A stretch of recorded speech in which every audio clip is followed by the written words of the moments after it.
Welcome to Season 3 of the College Admission TV podcast. We explore the fast-changing space of AI, education, and the future of the workforce. In this episode, we're joined by President Stephen Weiner of Menlo College. Welcome to the third season of our presidential podcast, the show where we explore the bold ideas and transformative leaders shaping the future of learning, technology, and innovation on campus and beyond. The topic of this season is AI education and the future of workforce. I'm your host, JP Novin, and today we're heading straight to the heart of Silicon Valley to spotlight one of the most future-focused institutions in the country, Menlo College. And we're joined with its accomplished president, President Stephen Weiner. Welcome. Thank you. I almost am inspired to suggest we end the podcast now with those wonderful words. Thank you for that. My pleasure. So I'm going to jump right into the first question, which is, how do you think artificial intelligence is going to impact the future of the workforce over the next 5 years? I've read a fair amount of commentary on that very question, and there seems to be a strong consensus that it will affect change and both the workforce, but also education. And the two are very much related. We have an obligation to help ensure that our graduates are going to be able to thrive in a future in which AI is affecting a great deal of change in the workforce. So we're committed to introducing AI early on in their curriculum so that they graduate with an understanding of what the opportunities and the challenges are going to be with AI, and they're going to be both. We all understand that what we now view as some of the more routine roles will be replaced with AI and AI tools, and that's going to change the entry point for a lot of young people when they graduate. But it'll also mean that the opportunity set available to them will be so much greater, because the ability to synthesize data and produce meaningful information that help leaders at all levels in an organization be effective is going to be so greatly enhanced. We're already seeing it, and that's putting a whole new tool belt around the leaders who enter the workforce these days, and those who are going to be able to be successful, who will thrive, are those who have enough familiarity and comfort and understanding of both the upside and the downside with AI, and the ability to walk up to the prospective employer and demonstrate some intimate knowledge of AI, and that's what we're doing here at Menlo. For our listeners, I want to highlight some of the work that Menlo College has done. Obviously, you have the new undergraduate major in artificial intelligence and analytics, AIA. The first major of its kind amongst Northern California business schools, covering applied AI, machine learning, data analytics. You also have a dedicated AI coursework and broader program enhancement, which is the FIN 503. You have a lot of MS in information system and MS in fintech. You're doing a lot around AI. How did you make the decisions to introduce these programs? And how did your board feel about this?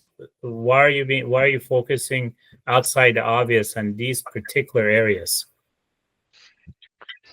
So first of all, I'd like to hire you as our marketing agent. You can keep doing the plugs for Menlo. You extremely well. Thank you for articulating it in just that way. I don't see it as a practical choice for us. We talked before the podcast started about how crowded the higher ed landscape is and how challenging it is for smaller schools in particular. but smaller schools have a distinct advantage, and that is the nimbleness that we can exhibit. And we have very much taken our location to heart. We are in the heart of Silicon Valley, and we take pains to provide our students with an experience that helps them get to the point where when they graduate, they can speak in very specific and terms about the ways in which they've been exposed to Silicon Valley and have some understanding of the entrepreneurial spirit and the extent of the innovation that exists around us. We have a program we call Silicon Valley Immersion, which is a dedicated period of time when students are exposed to companies of world renown and companies that are just fledgling. They're just starting up, and it's not to help them come to the conclusion that Silicon Valley does everything right. It's to help them look at Silicon Valley with a critical eye so that they can embrace the best of it and avoid some of the pitfalls that we all know well takes place here. So Silicon Valley is known as the tech center of the world, the entrepreneurial center of the world. There is a whole lot of AI development and AI developments that are taking place here. Given that we hold dear our connections to Silicon Valley and what that offers our students, in a sense, we had no choice but to embrace AI. But we did that with some excitement because we absolutely believe what I shared earlier, that by doing so, we were enabling our students for greater success in their postgraduate careers, and we saw that as an opportunity to enhance the new graduate programs, and they are relatively new here, the MS in FinTech and the MSIS program, but as well to start that right up front in the undergraduate, starting with an introduction to AI that's a component of what we call Business 101. First-time freshmen come to us. Their first year here, we're sharing some aspects of AI that we think they will need in order to both embrace the tool for their education, but also embrace an understanding of the tool to position them for greater success. The board, enormously enthusiastic. Our board of trustees, while it's not 100% of our trustees are here in the Valley, most of them are. 100% of them are enthusiastic about the entrepreneurial spirit that I think informs Menlo College in so much of what we do. So when we took to them the determination that we had developed internally with a lot of deliberation among the faculty to seed our curriculum and the students' experiences with greater exposure to AI, they were readily on board with it. The fact that we are so early out of the gate with it, as you say, the first in the area to offer it at the undergraduate level, excited them even more. Because so many of them are committed to Menlo because they understand the value of the experience we provide our students. One other plug for Menlo, one of the interesting phenomenon, we are a very small school, and to the extent that we're able to attract accomplished individuals who are interested in serving on our board and furthering the support of our organization.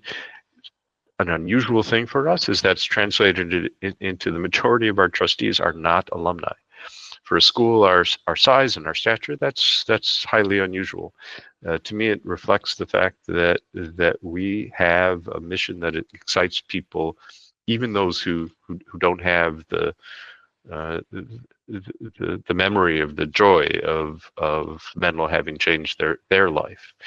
But we're working hard to change their life in their tenure as trustees, and that's been a really wonderful experience. Having said that, I look forward to yet more trustees joining our board. But it's been gratifying to see the broad interest that we've had, particularly here in the Valley.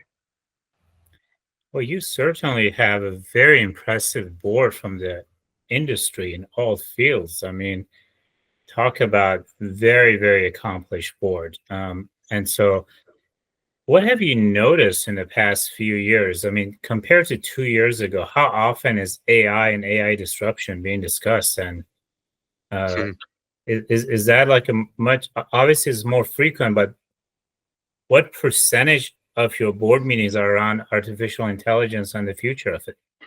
Yeah, these have been some challenging times for small schools, and Menlo is no exception. So I wish that we had the opportunity to devote even more time, but it is on the agenda as a through point for us, particularly given the extent to which AI informed the founding of our new graduate programs 2 years ago, and then more recently the redesign of our curriculum to carve out a new major, the AIA, or AI and Analytics, that we talked about earlier. So it's, I don't know the percentage. I know that's a tough one. Yeah, Yeah. not as much as I wish. I wish we didn't have all these other items, but we our board meetings are fairly extensive in terms of the range of topics, because the world is changing around us, and we're marching as quickly as we can to stay ahead of as much of that change as possible. Absolutely. And what industries do you anticipate being most affected, redefined, or recreated as a result of AI? I mean, I'm assuming some of the coursework that you're addressing is also looking that side of the coin as well.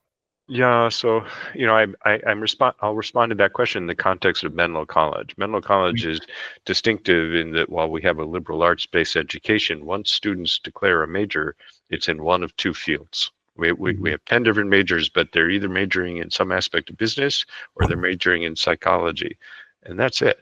Which, parenthetically, is another interesting facet of Menlo College. More than 90% of our students are between the ages of 18 and 23, which means we're recruiting, by and large, 16, 17, 18-year-old young people. And we're saying to them, okay, which is it, business or psych? I don't know about you, but 16, 17, 18-year-old, I had a very different conception of the direction that my career was going to take.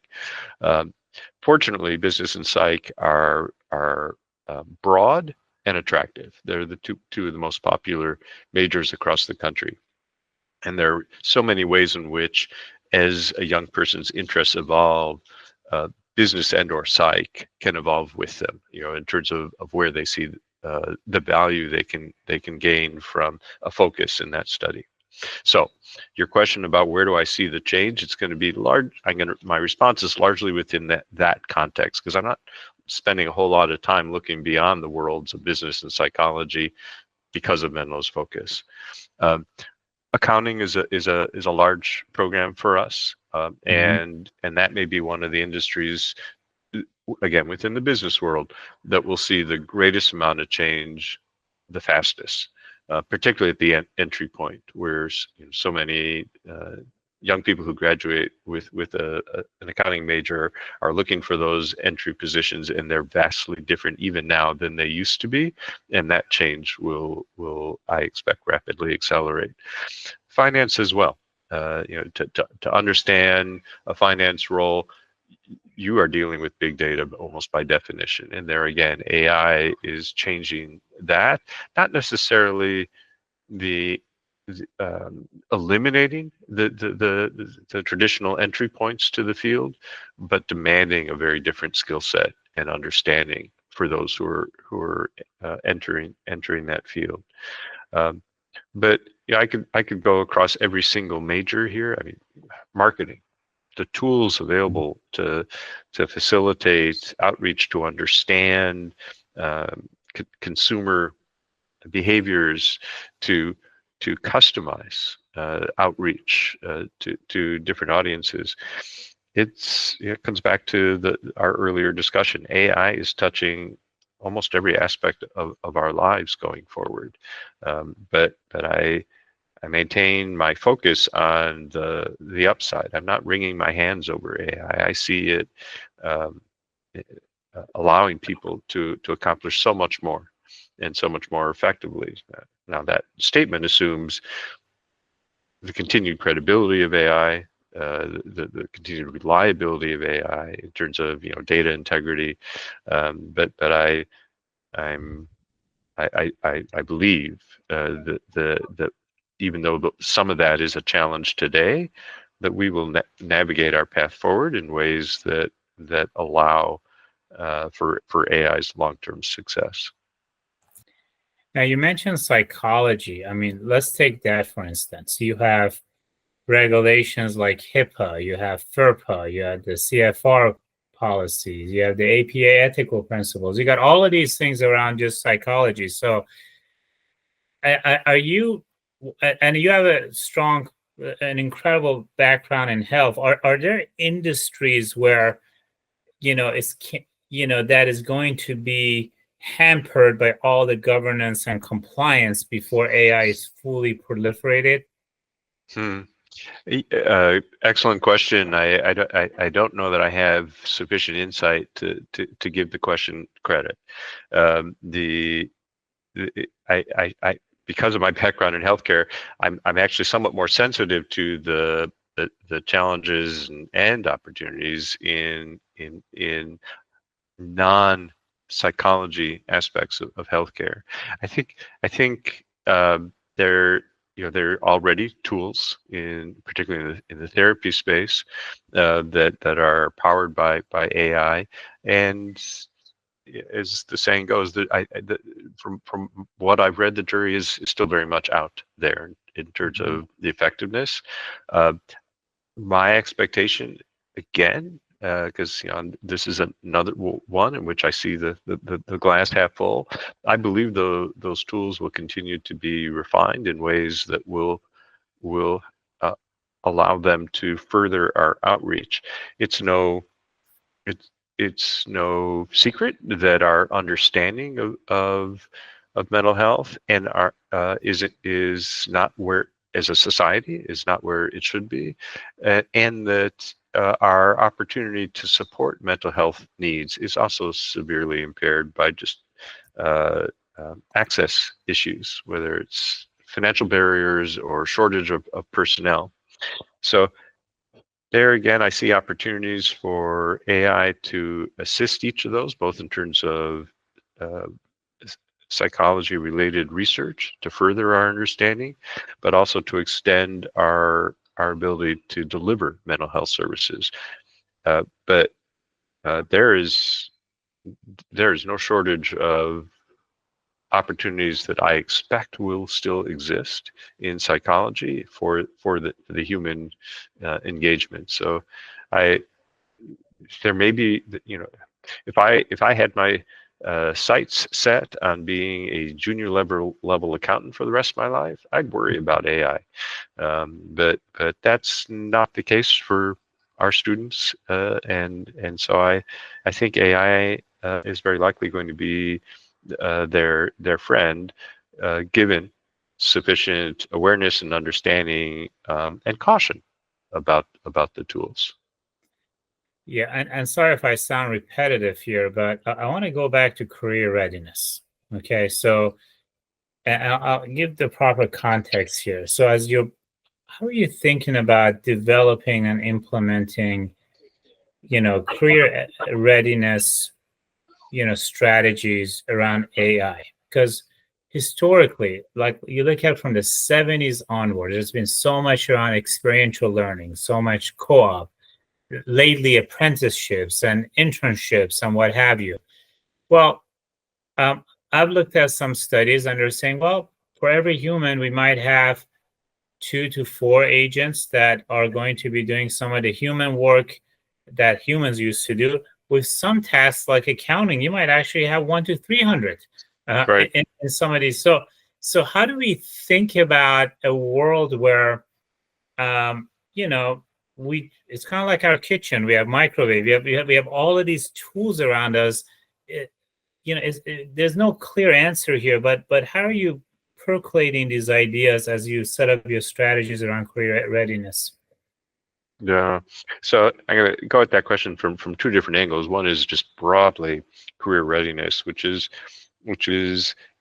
has been a focus now here at Menlo for many years. We launched a mandatory internship program in 2019 that has proven to be enormously successful in terms of helping our students understand how to translate their interests into the workplace, and how to leverage the experience that they gain through an internship to secure job opportunities.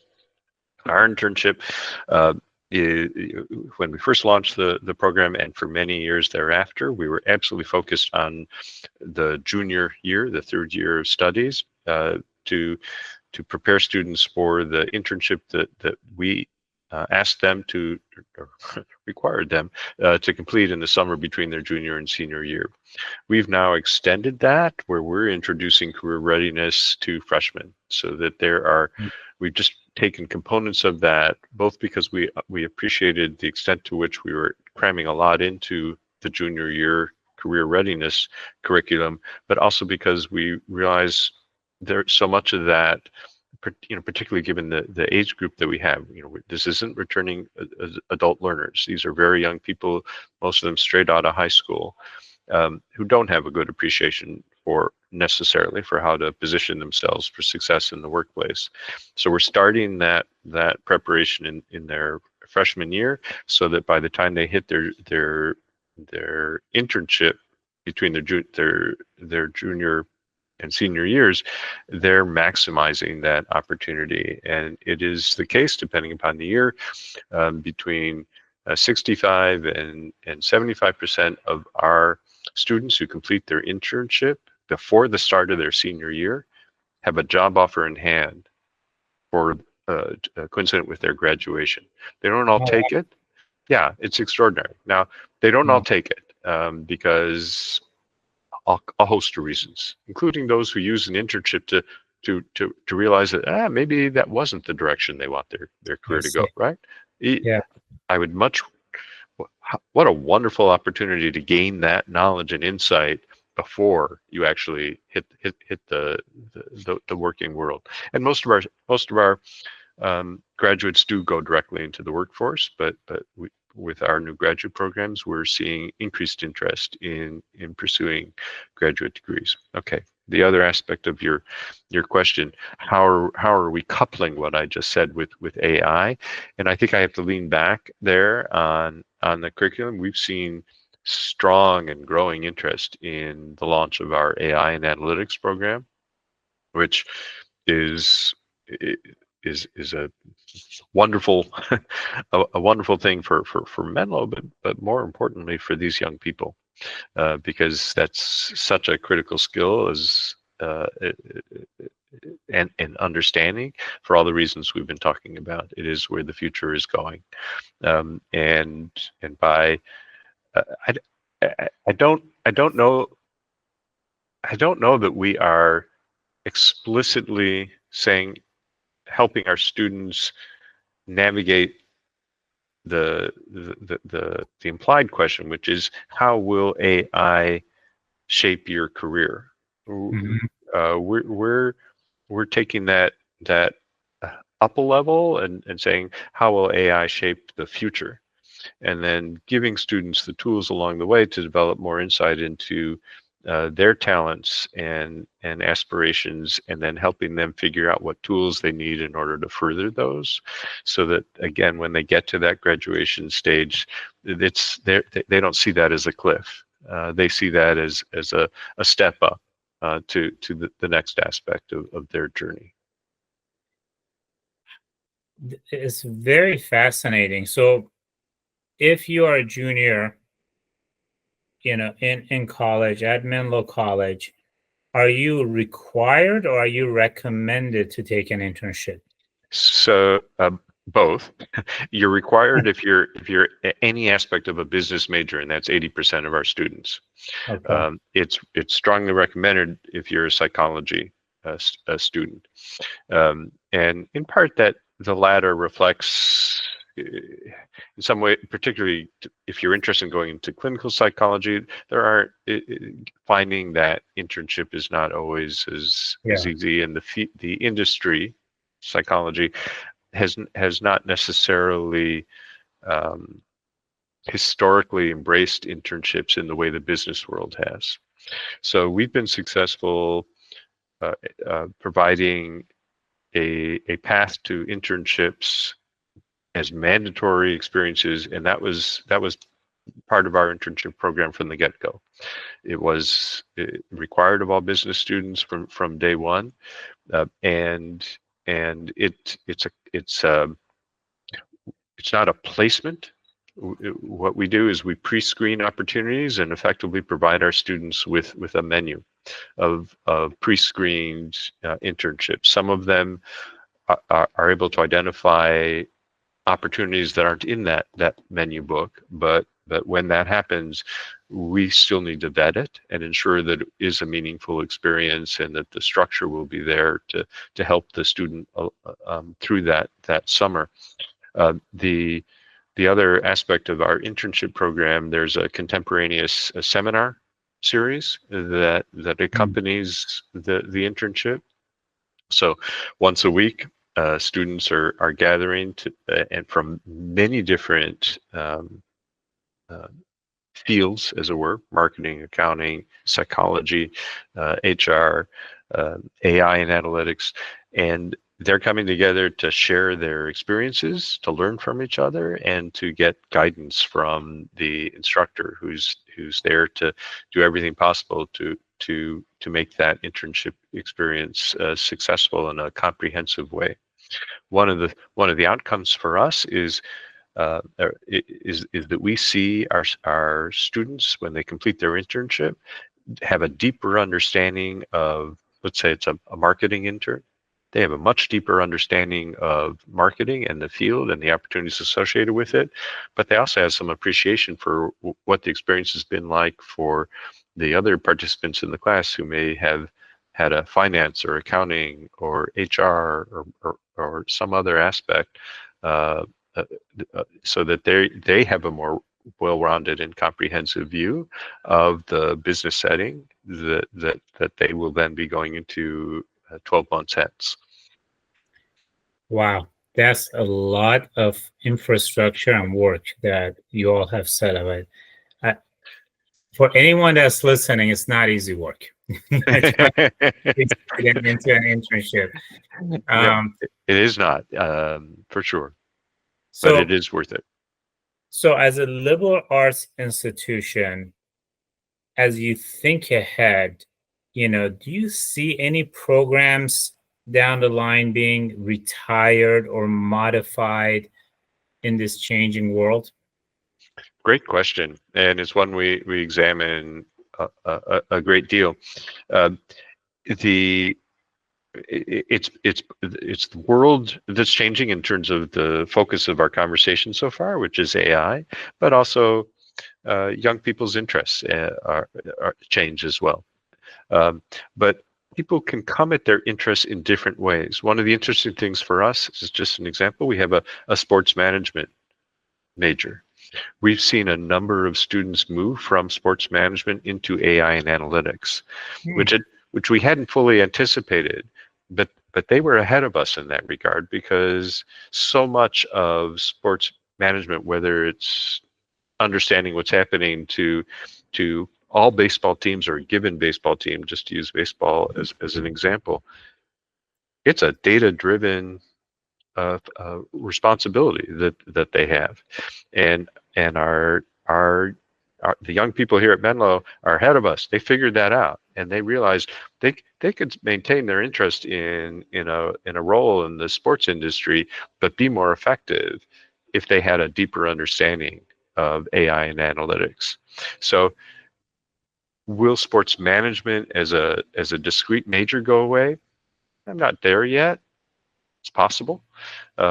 The I think more likely is we will see AI and analytics be a more distributed field across majors, but young people's interests evolve as our world evolves around us, and coming back to one of the opportunities and obligations of a small school is responding as quickly and effectively as possible as those changes occur. And so whatever comes down the path, to your comment earlier, it's not going to be a linear path.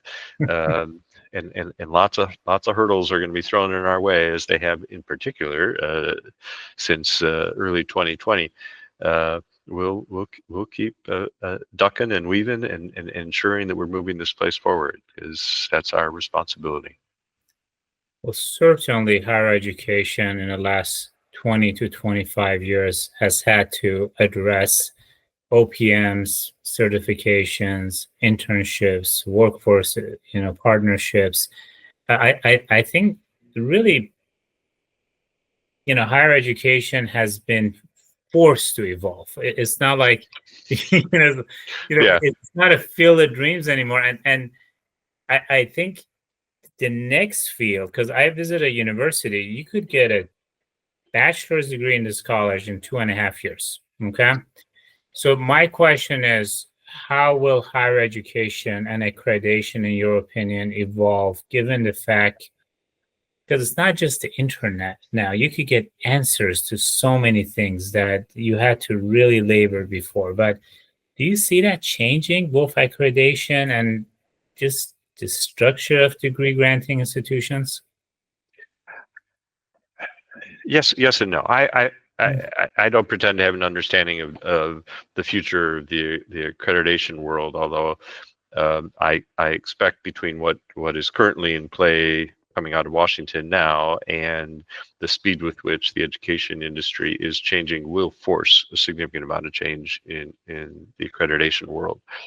I think what's interesting is the extent to which there is an increasing focus on what I'll call them practical arts, career readiness, which I think is vitally important. But I think one of the most essential aspects of career readiness is to develop some of the core skills that are so much broader: critical thinking skills, analytical skills, skills at navigating the complex being that you and I represent, not alone.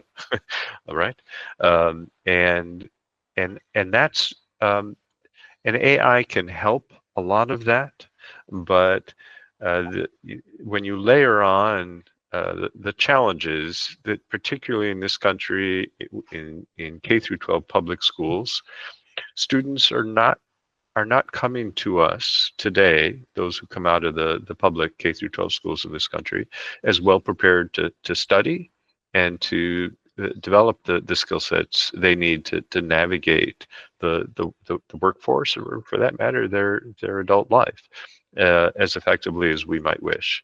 And so AI could help in a lot of ways, but for the what I'll call the well-roundedness of the human experience that can be fostered at a college or university, that's going to be hard to cram into 2 years. I don't foresee that. The other consideration in finances come into play so very directly in this, and that's a reality that we have to struggle with. But the other consideration is that there's a time of personal growth that takes place, particularly in that age range, particularly on a college campus, that can't be replaced. And I would mourn it being foreshortened. Could happen, could have to happen. Yeah. But for the sake of the future of our world, I hope it won't happen. We could certainly expedite information, but wisdom takes time, right? And well said. Yeah, and that, wisdom and insight to yourself as well as others. Absolutely. So if you could design, an ideal K-12 system, just broad stroke, how do you think what is a K-12 institution, whether they're elementary all the way to high school, what do they need to do to prepare students better? So when you take over, you don't have to, you receive a higher standard or a desired standard for students moving forward. Yeah. So, first and foremost, instill a love of learning. That's one of the most disappointing aspects of what of the challenges that I don't think the public school system, I'm broad generalization, right? I'm not. This isn't a broad brush, but unfortunately, and many of our students come to us from inner city schools where we all understand the financial challenges they face, and I'm not criticizing the schools or the people directly associated with them as much as I am the broader system that supports it. So, the extent to which we as a society commit funding to schools, the extent to which we prioritize the professionalism of the teaching industry, the extent to which we support teachers, give them the tools they need in order to be more successful. Okay, set that aside. Ultimately, the challenge and the price so many shortcuts have exacted has been that students aren't graduating their high schools with that, not just the love of learning, the confidence in learning, the sense that they will be able to absorb new information, synthesize it in ways that are effective for their development as well as for applications. That's something that we work hard to help our students develop. One of the nice things is this is a very small campus and is very much a melting pot in that, first of all, we attract students from all over the world. This year we had 48 different countries represented on our small campus of only 810 students. And they represent a broad mix of educational systems, both in terms of country by country, but also here. We attract students that come out of private schools or very fortunate public schools that are well funded. But in doing so, we find that it in a sense lifts the boat. It doesn't take very many young people who have a better appreciation, perhaps, than others of what it takes to be effective learners and effective contributors to help everybody come along. But that in and of itself wouldn't be effective without a lot of the infrastructure we've built here at Menlo, whether it's what we call the Rising Scholars Program, which is the program that we offer incoming freshmen in the summer before the start of their freshman year to help them prepare for college success. The Writing Center, the Learning Center, the more proactive academic advising and mental health services that are far more robust than they ever used to be. I've been at Menlo for 12 and a half years. Collectively over that time, the largest single investment we've made has been in that infrastructure.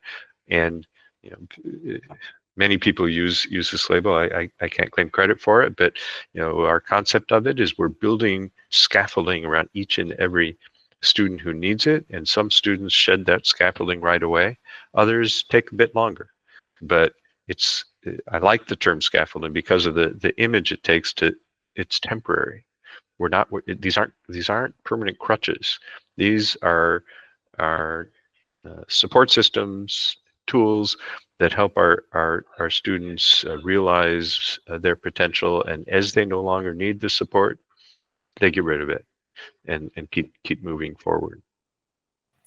I have one last question, and I do want to make an observation that you made an incredible point, which is what I studied during my doctorate program, that Dr. Richard Clark, whose framework gets used in education. He actually has a health background as well. And he eloquently mentioned that motivation is much more important than information when it comes to teaching. And I think anyone who's been in education, we know without motivation, we just can't move the needle at all.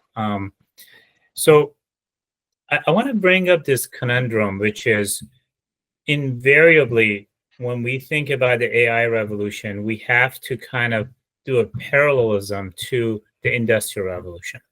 Industrial Revolution took 50 to 100 years to unfold, depending where you put the starting point. Right. People live, maybe they lived 60, 65, not to kind of put a marker on us, but and now they're living till 90 to 100 years old. If you're Warren Buffett, who knows? So the point here is, with AI revolution, we might be looking at significant changes in the next 5 to 10 years, specifically around job, place replacement. So when you look at it, we have 120 million Americans who don't have a college degree. They're still going to be in a job market. If you're doing customer service, even if you're doing some retail pharmacy, or it's not just lower end jobs, you're going to have, if you're a programmer, if you're a product designer, there's going to be some jobs. I mean, even some of these big Silicon Valley companies like Microsoft and Google, they're not hiring at the rate they used to. So is there a concern about, in the short term, the 5 to 20 years, as far as massive job displacement in America? Is it a possible scenario? Of course, but as I suggested earlier, I've seen the influence of AI as one that while it's changed some jobs, it's enabled so many more to be so much more successful. And the Industrial Revolution's an apt example. People saw that some people saw that as something that would destroy the fabric of our world, that people would lose their jobs en masse. And we're hearing the same things with AI. Is it conceivable? Of course. But if AI is used effectively, and if it really does open up new business opportunities, new opportunities for us as individuals to pursue different paths, I believe we will see a faster version of the Industrial Revolution take place in the coming years, and I'm excited to see how that will translate into the reality as an individual citizen, as a college president, but most essentially on behalf of our young people, because I think their future will be a very exciting one. President Weiner, it's been a pleasure. Thank you so much. Thank you very much. Appreciate it. We hope you enjoyed this episode of the College Admission TV Presidential Podcast. Stay tuned for our next episode, where we'll bring you another insightful conversation with a distinguished leader in higher education.